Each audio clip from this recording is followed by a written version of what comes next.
Hello students, આજે આપણે slew વિશે શીખવાના છે.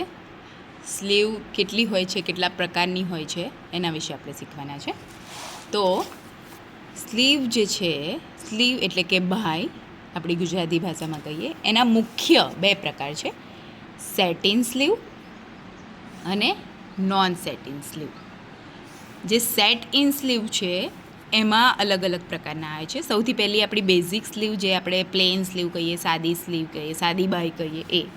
બીજી છે બેલ સ્લીવ, ત્રીજી છે કેપ સ્લીવ, ચોથી છે પેટલ સ્લીવ, પાંચમી છે લેગ ઓફ મટન, છઠ્ઠી છે ફ્લેડ સ્લીવ, સાતમી છે ટુ પીસ સ્લીવ, એને જુલિયટ સ્લીવ પણ કહે છે, આઠમી છે બિશપ સ્લીવ અને નવમી છે પફ સ્લીવ. હવે પફ સ્લીવ છે એમાં પણ બીજા 3 પ્રકાર છે: gathers at top, gathers at bottom, gathers at top and bottom.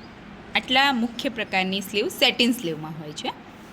હવે બીજી આવી non satin slew. Non satin slew છે એમાં છે એક રેગ્લન સ્લીવ.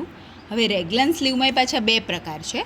એમાં એક રાઉન્ડ શેપ હોય છે અને પોઇન્ટેડ હોય છે. એ જ્યારે આપણે શીખીશું ત્યારે એનો ડિફરન્સ તમને ખબર પડી જશે, રેગ્લન સ્લીવમાં કેવી રીતે હોય છે.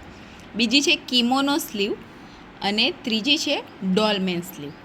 આ જે છે સ્લીવના મુખ્ય બધા પ્રકારો છે અને દરેક જે સ્લીવ છે એનું અલગ અલગ ડ્રાફ્ટિંગ હોય છે.